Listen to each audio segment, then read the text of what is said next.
हाय। अब हम डिस्कस करें लेट अस सी बुक के चैप्टर नंबर 17 स्ट्रक्चर की एक्सरसाइज का क्वेश्चन D.B। इस क्वेश्चन में बोला गया create a structure to specify data of customer in a bank. कि बैंक के अंदर जो कस्टमर्स का डेटा उसको स्पेसिफाई करने के लिए स्ट्रक्चर बनाना है। The data to be stored is account number name balance in account assume maximum 200 customer. तो मतलब कि कस्टमर का डेटा हमें मेंटेन करके रखना है, इस तरह का स्ट्रक्चर बनाना है, उसके अकॉर्डिंग कुछ ऑपरेशंस के ऊपर करने हैं। तो अगर अभी तक आपने चैनल को सब्सक्राइब नहीं करा है तो प्लीज चैनल को सब्सक्राइब जरूर कर लीजिए और वीडियो को लाइक एंड शेयर भी करिए।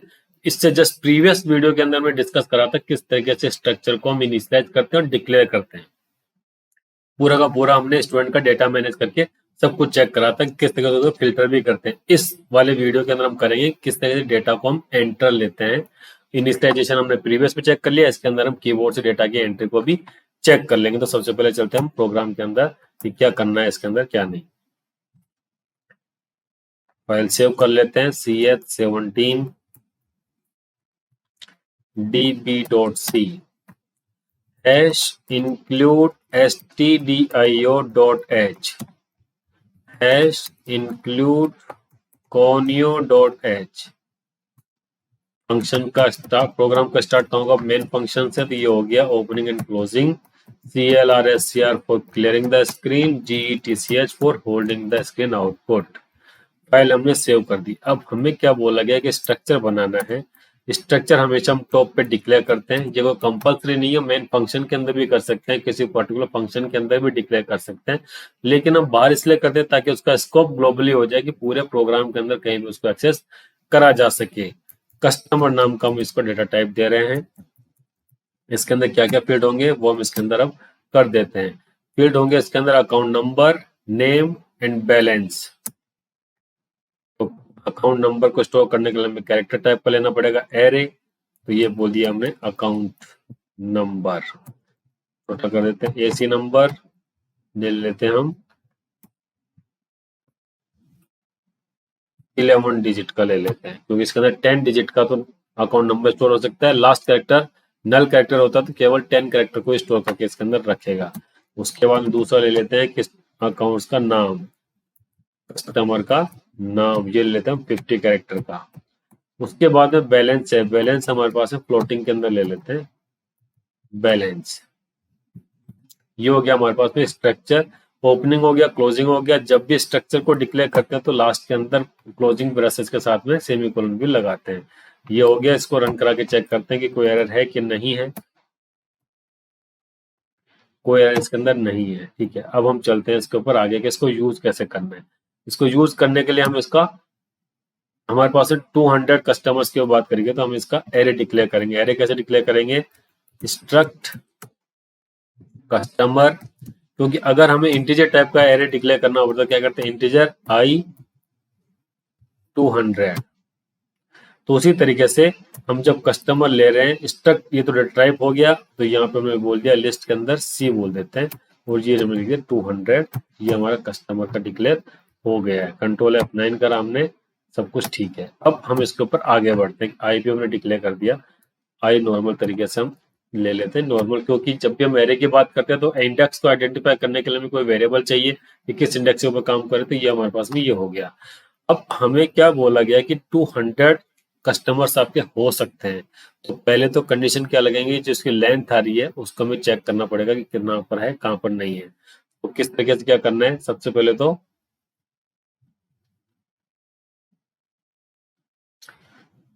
इसका डेटा का जो होगा उसको इनपुट लेकर के चेक करेंगे कि यहाँ पे इसको इनपुट लेना है, कहाँ पे इनपुट नहीं लेना है। इनपुट कैसे लेंगे, आई को हमने स्टार्ट कर देंगे 0 से लेकर के और लास्ट तक हम लेकर के जाएंगे। कैसे, आई को इनिशियलाइज कर दिया हमने 0 से।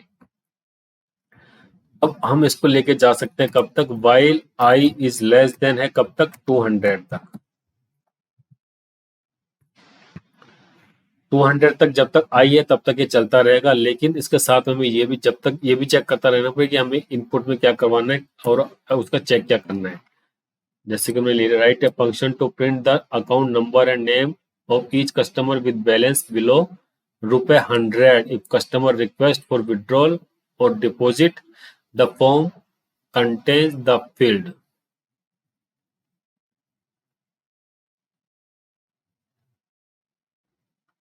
ओके, कस्टमर हमारे से कुछ भी रिक्वेस्ट कर सकता है, उसके बेस के ऊपर हमें इसके अंदर डेटा को चेक करना। सबसे पहले तो हमें इसके अंदर डेटा की एंट्री करवानी है, तो 200 कस्टमर्स की एंट्री हम नहीं करवाने वाले हैं। इसको सिंपल तरीके से ले लेते हैं कि हम इसके अंदर 5 से 6 कस्टमर की एंट्री करवाएंगे। 5 कस्टमर्स की हम एंट्री करवा लेते हैं। आई इज लेस देन 5 तक हम लेकर के जाएंगे इसको। ये हो जाएगा आई प्लस प्लस।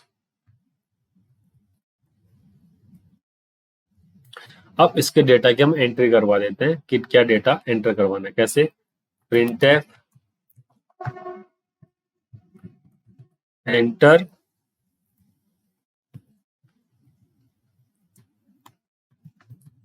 Customer name.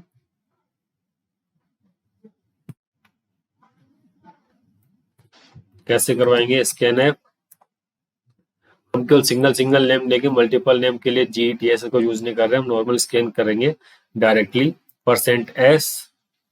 और इसके अंदर में क्या करेंगे? अब जो कस्टमर C है, C का हो गया आई डॉट COSNAME, उसकी वैल्यू के ऊपर ये चला गया है। ठीक है, जैसे हम इसको लेते हैं उसी तरीके से हम इसको एक्सेस कर रहे हैं। कंट्रोल F9 हमने इसको करवाया, तो क्या कुछ एरर आ रही कि नहीं आ रही?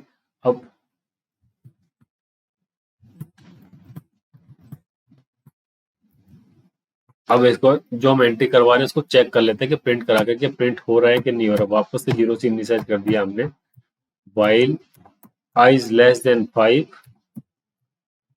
क्योंकि कस्टम स्ट्रक्चर के अंदर फर्स्ट टाइम हम इनपुट ले रहे हैं, तो हमें सारा कुछ चेक कर लेना चाहिए कि इनपुट हम जो ले रहे हैं क्या इनपुट स्टोर हो भी रहा है कि नहीं हो रहा है, किस तरीके से लेना चाहिए, किस तरीके से नहीं लेना चाहिए। इसके अंदर जब भी हम स्कैनर को यूज करते हैं तो साथ में क्या यूज करते हैं? M%। वो भूल गए थे, M% हमने लगा दिया। इसको चेक कर लें कि M% का यूज कैसे करना है, वो कैसे नहीं करना। आई प्लस प्लस हो गया। अब यहाँ कर देते प्रिंटफ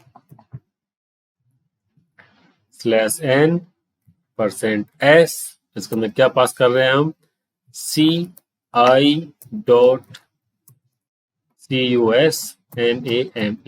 फाइल हमने सेव कर दी, कंट्रोल F9 कर दिया। पहले में कर दिया QW RTY 5 हो गए। एंट्री हो गई QWE RTY DFG HJK जो भी था। मतलब कि जिस तरीके से हम नॉर्मल एक वेरिएबल की एंट्री लेते हैं उसी तरीके से इसके भी एलिमेंट की हम एंट्री ले सकते हैं। तो ये नाम हो गया। नाम के साथ में अब हमें क्या लेना है? अकाउंट नंबर लेना है और उसका बैलेंस भी लेना है। सिर्फ इंसर्ट अकाउंट नंबर, ये भी ACC नंबर हो जाएगा, ACCNO। उसके बाद में चला जाएगा इनिशियल, उसका बैलेंस हम डिपॉजिट कर देते हैं कितना है। उसके बाद इसके ऑपरेशंस भी कर सकते हैं। बैलेंस आ गया, बैलेंस आएगा हमारा फ्लोटिंग के अंदर, तो क्या करेंगे? %f और यहाँ बोल देंगे हम उसको बैलेंस। अब हम 5 की एंट्री करवाएंगे, पांचों के पांचों को हम यहाँ पे रिपीट भी कर देंगे। ये तो सबसे पहले तो हो गया उसका नाम, उसके बाद में हो जाएगा उसका अकाउंट नंबर, उसका /t और उसके बाद में हो जाएगा उसका बैलेंस। नाम CI dot account number CI dot balance. ठीक है, इसको हमने रन करा दिया तो एरर्स आ गई। अनडिफाइंड सिंबल ACCNO, हमने क्या लिखा हुआ है? ACNO लिया हुआ है।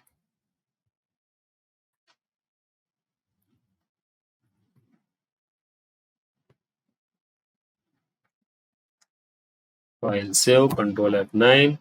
एंटर कस्टमर नेम तो मैंने डाल दिया सुनील। अकाउंट नंबर डाला 1 2 3 4 5। जैसे हम बैलेंस की एंट्री करते हैं तो हमारा प्रोग्राम बिल्कुल अब नॉर्मली टर्मिनेट हो जाता है। जिसको नॉर्मली बिहेवियर होता है वो नहीं करके कुछ और ही करा कि इसको एंट्री तो लेनी थी बैलेंस की, लेकिन ये बैलेंस की एंट्री लेने के बजाय टर्मिनेट होकर के वापस हमारे सोर्स कोड में आ जाता है। इसका रीजन ये है कि जब हम स्ट्रक्चर के ऊपर बात कर रहे हैं कि मल्टीपल डेटा टाइप को उसके अंदर डिक्लेयर कर सकते हैं, मल्टीपल डेटा टाइप को उसको एलिमेंट बना सकते हैं, तो फ्लोटिंग पॉइंट का जब एलिमेंट हम बनाते हैं तो उसके लिंकिंग के साथ उसको दिक्कत आती है। स्ट्रक्चर की मेन दिक्कत ये है। तो स्ट्रक्चर के साथ अगर कोई फ्लोटिंग पॉइंट वेरिएबल उसके अंदर हमने लिया, एलिमेंट लिया है, तो उसको लिंक करने के लिए अलग से फंक्शन डिफाइन करना होता है कि किस तरीके से फ्लोटिंग टाइप के वेरिएबल को स्ट्रक्चर के साथ में लिंक कर देते हैं। तो ये हम एक अलग से डिस्कस करेंगे किस तरीके से फ्लोटिंग टाइप के डेटा टाइप को स्ट्रक्चर के अंदर यूज करते हैं और उसको लिंक करते हैं एक दूसरे के लिए। तो इसके लिए सबसे पहले हम अभी तो फिलहाल के लिए हम इसके अंदर एक अलग से वेरिएबल डिक्लेयर कर देते हैं फ्लोटिंग का बैलेंस के लिए, और उसके साथ में उसको हम इम्प्लीमेंट कर लेंगे फ्लोट बैलेंस। और ये जो इनपुट के लिए हमने बोला गया यहाँ पे, इसकी जगह पे हम क्या कर देंगे, बैलेंस की जगह पे हम क्या ले लेंगे, ओनली बैलेंस। और हम इसको साइन कर देंगे कैसे, c i dot balance equal to balance. मतलब कि यहाँ पे नॉर्मल असाइनमेंट ऑपरेटर के थ्रू हम स्ट्रक्चर के बैलेंस जो एलिमेंट है उसके अंदर डेटा की एंट्री कर रहे हैं। अब इसको हम रन करा के चेक कर लेते हैं कि क्या होता है। कस्टमर ने 1 ए डाल दिया हमने, अकाउंट नंबर 1 में देखिए बैलेंस की एंट्री लेने के लिए आ गया 1 2 3। सेकंड कस्टमर आ गया, अकाउंट नंबर 2 हमने बोल दिया 4 5 6। कस्टमर सी अकाउंट नंबर 3 डाल दिया 45। Customer D account number 5 balance डाल दिया 67। आर 7 8 9 0। तो ये हमारे पास में कस्टमर के अंदर जो भी डेटा एंट्री करी थी वो हमारे पास में डिस्प्ले में आ गई। दिक्कत क्या थी अभी तक कि हमने फ्लोटिंग टाइप का एलिमेंट ले रखा था लेकिन उसको लिंक नहीं कर रखा था। लिंक कभी भी नहीं करा है, हमने एक अलग से वेरिएबल लिया, उसकी वैल्यू को हमने फ्लोटिंग टाइप के स्ट्रक्चर के एलिमेंट के अंदर असाइन करा है, ना कि कीबोर्ड के थ्रू एंट्री करी है। स्ट्रक्चर के फ्लोटिंग टाइप के एलिमेंट की कीबोर्ड से एंट्री कराने के लिए हमें उसके अंदर एक लिंकिंग सेट करनी पड़ती, जो कि हम अलग से वीडियो के अंदर करेंगे। अब चलते हैं कि डेटा की एंट्री तो हमने कर ली स्ट्रक्चर की, अकाउंट्स की, कस्टमर्स की। अब इसके ऊपर जो हमें इंप्लीमेंट करने के लिए बोला गया कि लेस देन 100 के ऊपर आपको 2 ऑपरेशन परफॉर्म करने हैं, तो उनके ऊपर हम काम करते हैं। क्या बोला गया हमें, write a function to print the account number and name of each customer with balance below ₹100। अगर 100 से कम का जो कस्टमर है उसकी हमें एंट्री करवानी है, उसको हमें प्रिंट करवाना है कि उसके पास में बैलेंस कम है। तो उसके लिए हम क्या कर लेते हैं, फंक्शन डिफाइन करेंगे। सबसे पहले तो उसका प्रोटोटाइप डिक्लेयर करते हैं, void प्रिंट बिलो 100। प्रोटोटाइप में क्या करेंगे, एक तो सबसे पहले हम पास कर देते हैं स्ट्रक्चर कस्टमर्स की लिस्ट का,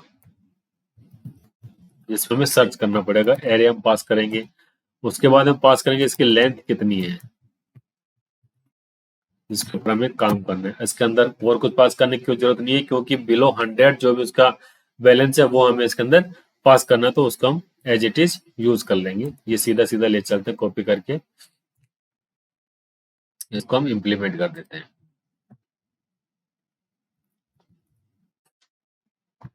ये हो गया shift insert.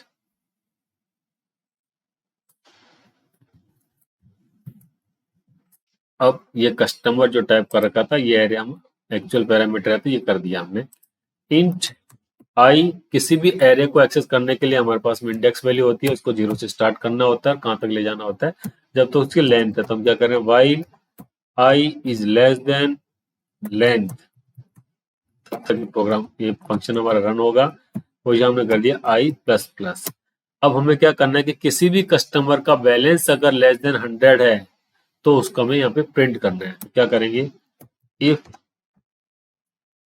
C i dot balance is less than 100, तो हमें इसको प्रिंट करना है। प्रिंट एफ क्या करेंगे, स्लैश है, न्यू लाइन कैरेक्टर के अंदर चले जाएंगे। सबसे पहले हम पास करेंगे, एंट्री करेंगे किसकी, %s, जो कि उसका नाम हो गया। उसके बाद हम लेंगे परसेंट अकाउंट नंबर, उसके बाद उसका प्रिंट कर देंगे उसका बैलेंस। बैलेंस क्या प्रिंट करना है, %f के थ्रू। तो क्या हो गया, c i dot account number, c i dot customer name, c i dot balance. File हमने सेव कर दी, कंट्रोल F9 करा तो कोई भी एरर नहीं आई है, वापस इसकी एंट्री करनी पड़ेगी।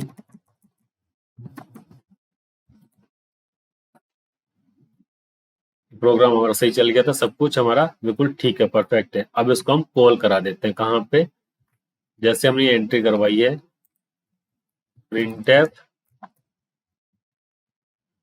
/n बिलो 100 बैलेंस लिस्ट, ये प्रिंट करेगा। उसको हमने कैसे कॉल करवा दिया है, प्रिंट बिलो 100, उसके अंदर पास क्या करना है, कस्टमर्स की लिस्ट को हमने पास कर दी है। सी लेंथ पास करनी है, लेंथ कितनी है हमारे पास में 5। अब इसको कंट्रोल F9 कर दिया, रन करा दिया, तो देख कस्टमर की एंट्री करवा देते हैं। A1 एंट्री करवाई हमने 456, B2 56, C3 789, D4 90, E5 99।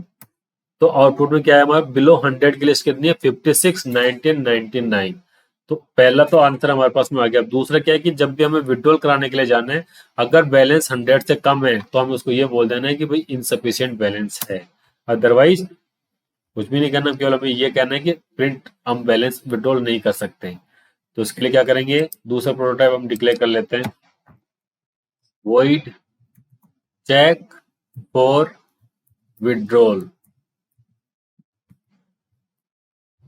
इसके अंदर क्या पास करेंगे, वही स्ट्रक्चर पास करेंगे कस्टमर्स की लिस्ट का, जिसके अंदर की हमें चेक करना है। इसकी लेंथ पास करेंगे कि कहाँ तक हमको चेक करना है, ये सब चला गया। अब हमें इसके अंदर ये और पास करना पड़ेगा कौन सा कस्टमर विड्रॉल की रिक्वेस्ट कर रहा है। तो विड्रॉल की रिक्वेस्ट के लिए कैरेक्टर एरिया हम पास करेंगे। ये हो गया हमारे पास में प्रोटोटाइप डिक्लेयर विड्रॉल को चेक करने के लिए। अब इसको भी हम डिफाइन कर देते हैं कि किस तरीके से विड्रॉल कर सकते हैं कि नहीं कर सकते हैं, ये बताना है। ये हो गया shift insert, opening and closing. सबसे पहले आई स्टार्ट कर देते हैं 0 से और आई को कर देंगे वाइल, कहां से कहां तक चलाएंगे, लेंथ तक। I is less than length, i plus plus पहले कर देते हैं ताकि हम किसी भी डेड लॉक के अंदर ना फंसे। अब कैरेक्टर के अंदर यहाँ पे चला जाएगा अकाउंट नंबर कि क्या साइज आएगी इसकी, 11 कैरेक्टर की हमने ऊपर डिफाइन कर रखी है, तो 11 की यहाँ पे ले लेंगे। स्ट्रक्चर आ गया, कस्टमर्स की लिस्ट आ गई, तो ये आ गया हमारे पास में सी। अब हमें कंपेयर करना है अकाउंट नंबर को कस्टमर की लिस्ट में, जहां पे हमें अकाउंट नंबर मिल जाएगा उसके बैलेंस को चेक करना है और लूप से हमें बाहर निकल जाना है। तो क्या करेंगे, सबसे पहले तो हम चेक करेंगे कि क्या अकाउंट नंबर सेम है कि नहीं। अकाउंट नंबर सेम है तो उसके लिए अकाउंट क्या है हमारे पास में, स्ट्रिंग है। स्ट्रिंग को कंपेयर करने के लिए हमारे पास में क्या होता है, स्ट्रिंग डॉट एच के अंदर फंक्शन पाया जाता है strcmp। क्योंकि स्ट्रिंग को कंपेरिजन हम नॉर्मल इंटीजर फ्लोटिंग टाइप की तरह इक्वल करके हम कंपेयर नहीं कर सकते। तो हमें क्या करना है, इफ strcmp को किससे करना है, अकाउंट नंबर को अगर आपको कंपेयर करना है किसके साथ में, ci के अकाउंट नंबर के साथ। तो अगर ये रिटर्न में हमारे पास में 0 देता तो मतलब कि मैच हो गया है, मैच फाउंड हो गया। मैच फाउंड हो गया तो मतलब कि आप यहाँ से ब्रेक हो जाइए। तो ब्रेक होकर के क्या करेंगे, अब यहाँ पे हम चेक करेंगे क्या कि आपके पास में अकाउंट में बैलेंस कितना है। बैलेंस कैसे चेक करेंगे, ci dot balance is less then, अगर 100 है तो आपको प्रिंट करना है क्या, इनसफिशिएंट बैलेंस।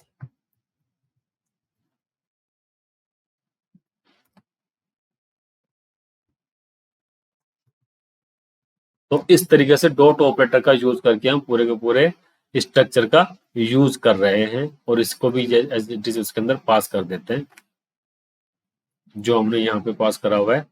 सेम कॉपी कर लेते हैं इसको, कॉपी,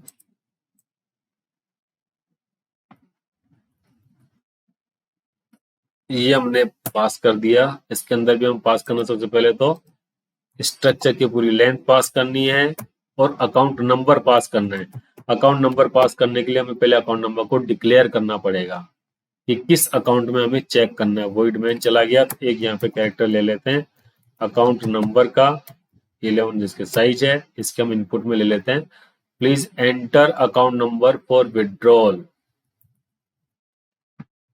printf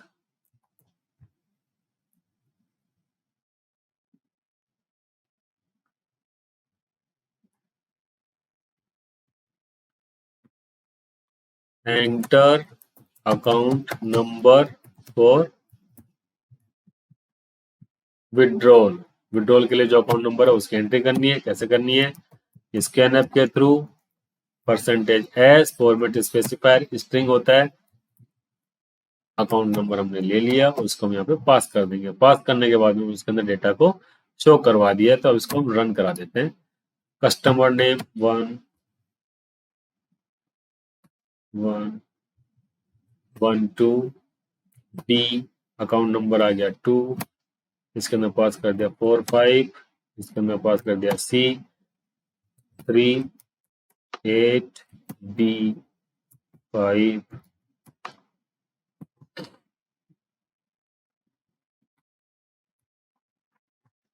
बिलो 100 दे दिए। Enter account number for withdrawal. Withdrawal के अंदर मान लीजिए हमें सेकंड नंबर का अकाउंट करना है, तो चेक करेंगे क्या बताएगा हमारे पास, इनसफिशिएंट बैलेंस। तो इस तरीके से हमने दोनों क्वेश्चंस को जो हमारे डिजायर्ड थे वो हमने सोल्व कर लिए है। Okay, thank you.